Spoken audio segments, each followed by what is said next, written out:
5.1 Plan Scope Management. Plan Scope Management is a process of creating a scope management plan that documents how the project and product scope will be defined, validated and controlled. The key benefit of this process is that it provides guidance and direction on how scope will be managed throughout the project. This process is performed once or at predetermined points in the project. That's from the PMBOK Guide, page 134. So, Plan Project Management does not actually do any of the work of the project scope management. Instead, it creates a plan of how it will be done. It mentions planning how the project and product scope will be defined, and that is where you'll decide, for example, whether you're taking a predictive or an adaptive approach. As I mentioned in the previous video, taking a predictive approach means stakeholders meeting a number of times until the scope for the entire project has been worked out in advance and in detail. This can make the scope statement slow and difficult to modify in order to accommodate changes. And an adaptive or agile approach means having a scope statement that contains requirements at a high level, i.e. very little detail, and these details are not worked out until you're going to perform the work. This means that an adaptive life cycle can be easily changed to match changing requirements. Let's have a look at the ITOs on figure 5.2. Plan Scope Management Inputs, Tools and Techniques and Outputs. There are 4 inputs to the process: Project Charter, Project Management Plan, Enterprise Environmental Factors and Organizational Process Assets, which we will look at in more detail.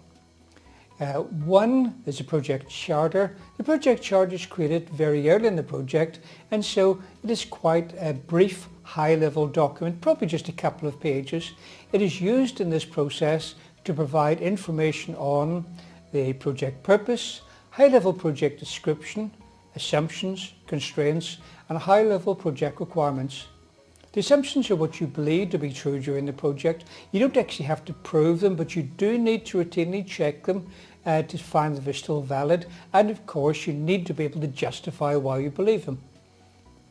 Constraints are conditions that limit your team's ability to manage a project. Project requirements are what the project is intended to satisfy. Different organizations may use other names for the project charter, such as a project brief. Number 2, Project Management Plan.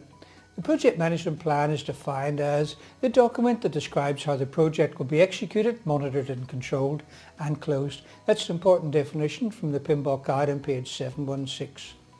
As I mentioned in the Project Integration Management process, the Project Management Plan is a set of all sub-plans and baselines and life cycle for the project. PMI used to call this the project plan, but junior project managers often thought project plan was a project schedule, and so PMI changed the name to Project Management Plan. For the Plan Scope Management process, the parts of the Project Management Plan required are the Quality Management Plan. The purpose of the project is to deliver products that match specification.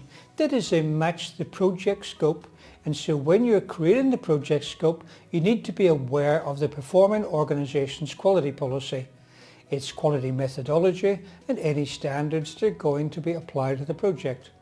The next item we will use from the Project Management Plan is a project lifecycle description, so that you can work out the series of phases, and also you need to know the development approach, which means whether you're using a waterfall technique or iterative, adaptive, agile or some other sort of mixture of these methods. Number 3, Enterprise Environmental Factors.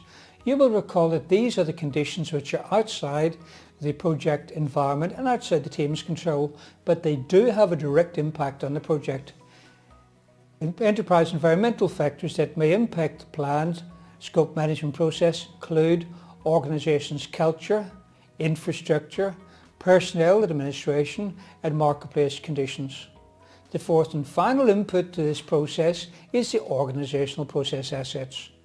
The organizational process assets are to do with plans, processes, policies, procedures and knowledge bases that have been put in place by the performing organization. The particular Organisational process assets of interest to the plan scope management process would include policies and procedures, historical information and lessons learned from previous projects. That covers the input, so now we'll have a look at the tools and techniques. Number 1, expert judgment. You will find this popping up in tools and techniques of many processes. What does it mean? In general, it means the educated opinion of trained, qualified, experienced person or group of people. In the case of the plan scope management process, we're looking for people who have experience in planning and executing the scope processes. And you will also need input from a person or group with specific knowledge of the industry, the products and perhaps even the performing organisation itself. Number 2, data analysis. An alternatives analysis technique is valuable here. The time that you have the most control over a project and the time you can make changes for the least cost are both at the start of the project. Methods that you choose early can have a big impact on the outcomes, and so you need to get it right now, because any bad choices in the early stage will come back to bite you later on. And you need to analyse alternatives for collecting requirements, elaborating the project scope and product scope, creating the products, validating the scope, which means checking the finished product against the scope statement, and controlling the scope, which largely means managing changes to the scope. Number 3, meetings. This is our final tool and technique, and meetings, there's nothing really special about this. It's just the project manager and members of the project team and other stakeholders meeting together to discuss about the scope management plan. Now we come to the outputs, and it should be no surprise that the first output of plan scope management is the scope management plan. Earlier I mentioned that the project management plan is a collection of the sub-plans and the baselines and the life cycle, which describe how the project will be executed, monitored, controlled and closed. And so the scope management plan will become a component of the project management plan. The second output of the scope management, of plan scope management, is the requirements management plan.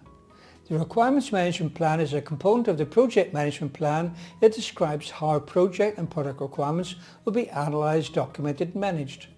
Components of the requirements management plan can include how requirement activities will be planned, tracked and reported, configuration management activities such as how changes will be initiated, how impacts will be analysed, how they will be traced, tracked and reported, as well as the authorization levels required to approve these changes.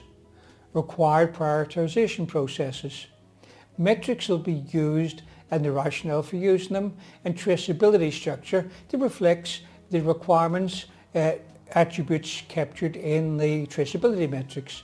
You'll find more on that on PMBOK Guide page 137. A traceability matrix is a table that is used to link requirements to deliverables. For example, you may be building a house and one of the team members notices that there's a high level of traffic noise and suggests that the windows should be double glazed. This will also improve the insulation of the house.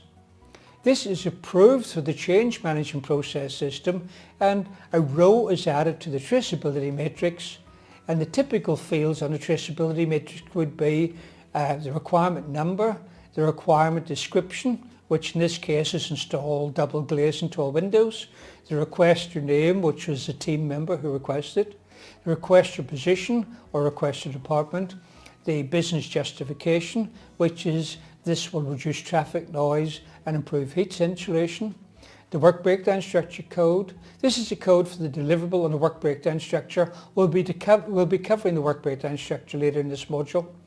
The test method in this case would be by measuring the noise levels and the temperatures. The current status, for example, in progress, on hold, testing, completed, whatever your organisation uses. A PMBOK guide is not prescriptive in many areas. That completes the lesson on plan scope management, and please note that in this process we're designing the traceability matrix. We're not entering data into it. The data will be entered in the next step in the process, which is 5.2, collect requirements. And as usual, please read the corresponding chapter in the PMBOK guide before watching the video.